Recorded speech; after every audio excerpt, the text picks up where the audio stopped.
say one or the other word about crimes against women in conflict. This is a phenomenon we have seen across the times in all cultures. It is as old as mankind, probably. It is difficult to distinguish the different types of violence, but one thing is clear. For a very long time, rape and sexual abuse have been qualified as a sort of byproduct of war.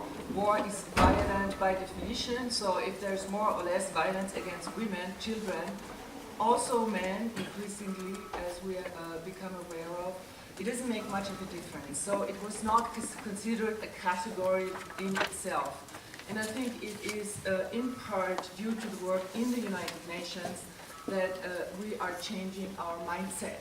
This is about changing mindsets. This is about recognizing specific difficulties in specific difficult situations. And we get ample evidence that this is not a phenomenon belonging to the past. If we see, turning on our televisions sets, we see Boko Haram abducting, raping and enslaving hundreds of young girls and boasting about it on global media. If we see the plight of the Yazidi women that are being threatened by genocide by the so-called Islamic State, then we realize that this is not a phenomenon that belongs to the past, but very much it is part of a deeply rooted monstrous pattern. Women's bodies have been the battlefield in armed conflict for as long as we can think, and there are special dimensions to why this is such an attractive option in war. It is not only directed against an individual person, but against the whole community. It is directed against the future of this community by interfering from the outside in the generational pattern, if you want. It is also to manifest, to demonstrate publicly the humiliation and the total destruction of whoever happens to be the enemy. So if what we've been talking about so far is about control, as the chief prosecutor so rightly said, this is about total control. This is about elimination. This is about an ultimate act of targeted social, political, and cultural destruction. And this also explains, in my mind, why it is so hard to change the global mind frame on these issues. It is in particular in conflicts where the ethnic dimension and the civil war dimension plays a large part that this phenomenon of mass rape and massive sexual abuse, systematic sexual abuse of women and children shows its most ugly face. It is also here that the international community has gone through a learning process. It is due to the Balkan experience, it is due to the Rwanda experience that we have learned to make a difference and that we have had the first cases tried. And here I don't want to impede on what Malis is probably going to talk about after me. This is the first time in the history of mankind, really, that we had cases tried. This was the specific tribunals, the criminal tribunals set up in the Rwanda context and in the former Yugoslavia context. And I think this is a major leap ahead in the development of international law and international jurisdiction. I might mention just briefly the Rome Statute, which is the act of creation, if you want, of the International Criminal Court, that sort of brought the aspect of sexual violence and gender-based crimes into the regular legal accountability track of international law. So there is no this is the standard setter for the future. Let's put it that way.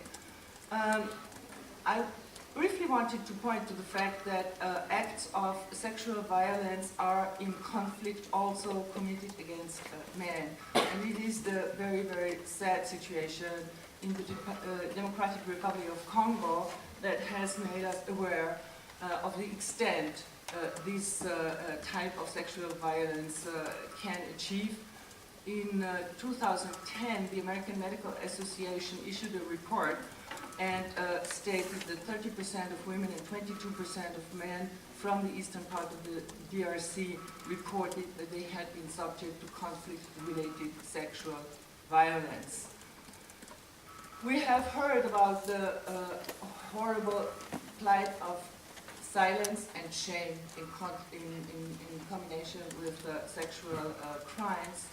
And this is what we see in individual cases and what we see in whole societies and what we see in conflict and post-conflict situations. This is where reconciliation processes, reconciliation work becomes indispensable. Now, how did the Security Council get involved in the issue?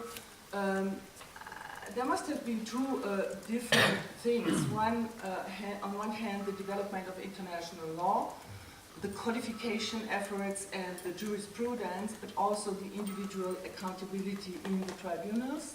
And the other line of action, more in the direction of a future-oriented action, was the forward-directed political action steered by the Security Council of the United Nations. And it is interesting to note that here we are all the watershed resolution 1325 that was adopted by the Security Council in 2000. We owe it in a large degree to the then president of the Security Council, a man from Bangladesh, Ambassador Anwarul Chowdhury, who took the initiative to put this matter of women, peace and security, as it is called, onto the table of the Security Council. He was ridiculed at the time by quite many people. He managed to keep faith, and he has become, like the chief prosecutor we heard in an earlier session, one of the main champions of this cause. And ladies and gentlemen, we do need male champions. I must say that I personally happen to believe that Secretary General Ban Ki-moon is one of those male champions for the cause of women in general and against violence against women. And I will just tell you one short episode.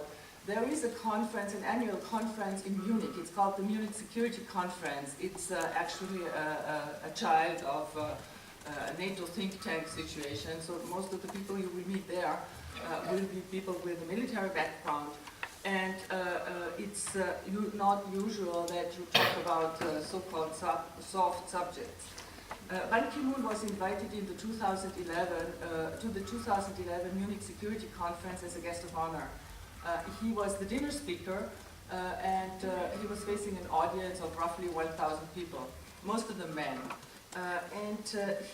When he took the podium and started speaking, he said, "I'm going to speak on one single subject tonight, and this subject is going to be Security Council Resolution 1325 about women, peace and security." I thought this was an act of courage and a remarkable deed. He is also, I might underline, one of the people who is really campaigning worldwide against FGM, an issue that we should be able to eradicate, simply eradicate. There's no other way of dealing with FGM. There are 29 countries, some say 30, on this planet, still tolerating female genital mutilation. I keep saying when I speak about this issue, if this was MGM, male genital mutilation, we wouldn't have the issue Then we come back to the Security Council resolutions. Since 2000, I mean, the 2000 resolution 1325 really put three dimensions on the international political table connected to women, peace and security. One is prevention, the other one is protection, and the third is participation. And ever since we've been working, women and men, on these issues on several levels, national and international. There have been 6 more additional Security Council resolutions sort of defining more and more specifically the various dimensions of international action to be taken. You can come to see me and my colleague Florian Korczak if you're interested in the text, but they're all on the internet. It's been interesting to see how our thinking has evolved over something like 15 years. And how awareness has been changing on this issue. One of the instruments that I would want to mention in sort of implementing the new policy, worldwide policy, are so-called national action plans. These national action plans, 48 countries already have adopted national action plans of how to push forward the agenda of peace and security. Part of it, of course, is training, education. The United Nations themselves needed it because even peacekeeping forces had the problem of sexual violence against women. I think that this is one of the points, I hope this is one of the points where we have progress to note. All international missions, be they United Nations, European Union, African Union missions, are now subject to very tight scrutiny, training beforehand, and scrutiny and accountability later on. So this is one of the issues where we have achieved progress. There is still a huge gap in implementation because Resolution 1325 is not only about women as victims of violence. This is also about women, the potential of women in peace processes, the necessity to include them in peace processes. This is still a huge problem. I remember when I was the foreign minister, I wrote a joint letter with Condoleezza Rice at that moment to the Secretary General of the United Nations, telling him or drawing his attention to the fact that out of 54 special representatives, regional special representatives of the United Nations Secretary General, not a single one was a woman. This has changed in the meantime. A very good friend of mine, personal friend of mine, Heidi Tagliavini, who's a fabulous Swiss diplomat, is now the one person facilitating the so-called Minsk Memorandum, which is the negotiation going on between Ukrainians, separatists, and Russians. Nobody's ever heard of her. She's a discreet professional woman. She is a woman in leading a peace process, or steering a peace process, but the international media don't seem to be very interested in this. So we are now steering into going into a global review process on the progress achieved and on the gaps that we still see in implementation of this major resolution 1325.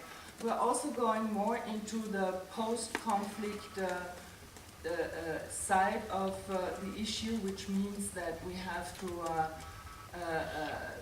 support the victims of violence in conflict, and we have to do everything to assist them later on in life. So this is appeals that go to the donors of international development, cooperation and aid. It also goes, and here Ban Ki-moon has been courageous again, into the direction of assuring full access to sexual and reproductive health services, including right to abortion for victims of rape.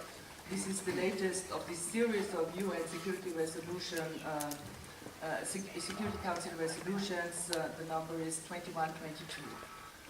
In conclusion, I would like to say that we have progressed. We have been helping ourselves and others to develop our own awareness of the problems we are facing in conflict and after conflict, in violent conflict and after. We have in particular advanced on the issue of ending impunity. When I think of what's happening in this world right now, at this moment, I want to see Boko Haram brought to justice. I want to see the self-appointed caliphs of the so-called Islamic State brought to justice. Thank you.